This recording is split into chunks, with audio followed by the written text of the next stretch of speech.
పాకిస్తాన్ తో యుద్ధం మొదలైంది. ఇందులో భాగంగా సరిహద్దు భద్రత, అంతర్గత భద్రత పైన ప్రభుత్వం దృష్టి సారించడం జరిగింది.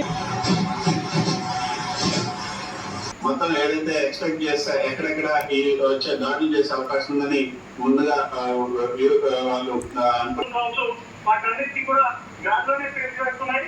ఇక్కడ భారత్ కూడా కౌంటర్ యాక్షన్ పార్టీ దిగింది. దాంట్లో భాగంగానే చాలా వరకు అమలవుతోంది. శ్రీనగర్, రాజౌరిలోనూ ఇదే పరిస్థితి నెలకొంది. పాక్ దాడుల నేపథ్యంలో జమ్మూ కాశ్మీర్, రాజస్థాన్, పంజాబ్ అన్ని అలర్ట్గా ఉండి పాకిస్తాన్ చేసిన దాడులు ఈరోజు 8 గంటల ప్రాంతంలో ఏదైతే జమ్మూ కాశ్మీర్ లో పాకిస్తాన్ దాడులు చేస్తుందో ఆ సందర్భంగా 2 JF-17 విమానాలు, అదేవిధంగా యుద్ధ విమానాలు, ఒక F-16 యుద్ధ విమానాన్ని కూడా భారత్ కూల్చివేసింది.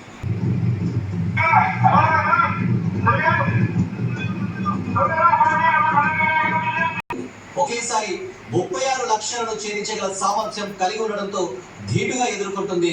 S-400 రాడార్లు 360 డిగ్రీ యాంగిల్లో నిఘా నేత్రంతో జల్లెడ పడుతున్నాయి.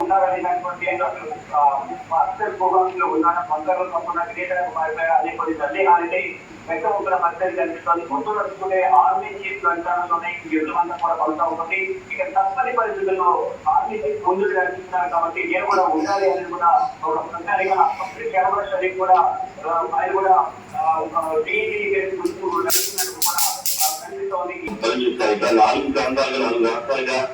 నాలుగు ప్రాంతాలుగా రీటైల్ గా విడిపోయే ప్రమాదం కాదు, అది వాళ్ళు కోరుకుంటుంది. ఎందుకంటే ఈ 4 భాగాలు కలిస్తేనే పాకిస్తాన్ దేశం అవుతుంది. భారత్ను ఎదుర్కోగలమని భావించి తగ్గింపు చర్యలు పాల్పడింది. మిసైల్స్ ప్రయోగించింది, డ్రోన్లు ప్రయోగించింది, మరొకటి ప్రయోగిస్తే ఎక్కడికక్కడ ప్రతిదాన్ని భారత సైన్యం అనేది నిర్వీర్యం చేసింది. వాటన్నింటినీ నిర్వీర్యం చేయడమే కాకుండా పాకిస్తాన్ పైన ప్రస్తుతం చర్యలు ప్రారంభించి ముందుకు పోతుంది. ప్రధానమంత్రి ఇంటి ముందు కూడా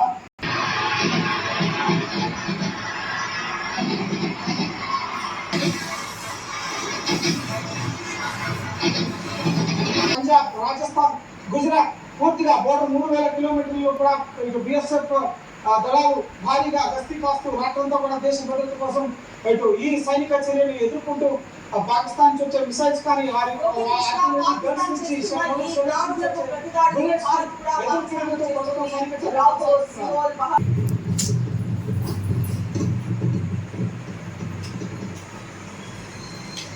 దాడులు చేసింది. INS విక్రాంత్ నుంచి మిసైల్స్, డ్రోన్లతో విరుచుకుపడింది. మొత్తంగా 7 భారీ పేలుళ్లు జరగా పోర్ట్లో మంటలైన్స్ పడ్డాయి. భారత దళాల దాడిలో కరాచీ పోర్ట్ పూర్తిగా ధ్వంసమైంది.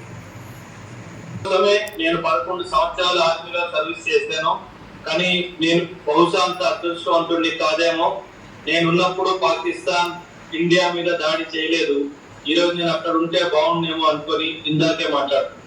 కానీ డెఫినెట్ గా మీరు అన్నట్టుగా మన భారతదేశం ప్రతి ఒక్క పౌరుడు, మన వీర సైనికులు ఎవరైతే బార్డర్ మీద మన దేశం ప్రాణానికి, మన దేశానికి సావర్నిటీకి అడ్డుగా నిల్చొని ధైర్యంగా పోరాడుతున్నారో వాళ్ళందరి వెనుక మనమందరం ఉన్నాము అని చెప్పేసి మీ ఛానల్ ద్వారా నేను సందేశం అందరికీ ఇవ్వాలనుకుంటున్నాను. ప్రీతి పండుగ, ప్రధాని ప్రీతి పండుగ కూడా ఉన్నారని చెప్పేసి చెప్తా ఉన్నారు. దీనికి సంబంధించి కూడా మనం లైవ్ అప్డేట్ చూస్తూనే ఉన్నాం.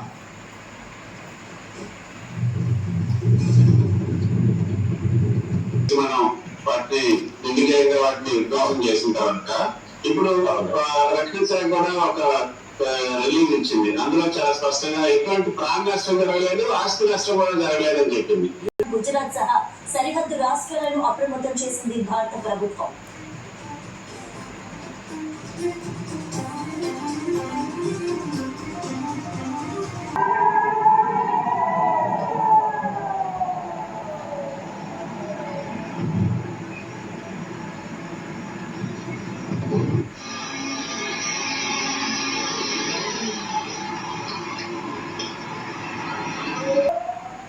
కనిపిస్తుంది మనకు ఇస్లామాబాద్, ఇక్కడ పెషావర్ కనిపిస్తుంది పాకిస్తాన్ మ్యాప్ లో. ఇక్కడ కిందికి వచ్చినప్పుడు ఫైజాబాద్ కనిపిస్తుంది. ఇక్కడ ఎండింగ్ లో కరాచీ ఉంటుంది, లాహోర్ మధ్యలో ఉంటుంది. ఇలా చూసుకుంటే పై నుంచి కింది వరకు అన్ని ప్రాంతాలను, అంటే ప్రధాన నగరాలన్నింటినీ కూడా భారత్ టార్గెట్ చేసింది. ముఖ్యంగా భారత్ వాయుసేన టార్గెట్ చేసింది. ఇక పాకిస్తాన్ వదిలిపెట్టబోము అనే ఒక రకమైన పెషావర్ పై కూడా చాలా పెద్ద దాడులు భారత వైమానిక దళం చేస్తుంది. కాబట్టి పాకిస్తాన్ ఒక రకంగా ఇబ్బందికర పరిస్థితి ఇప్పుడు ఎదురైందని చెప్పొచ్చు. అయితే కొద్దిసేపు తెలంగాణలో కూడా పాక్ డ్రోన్లను భారత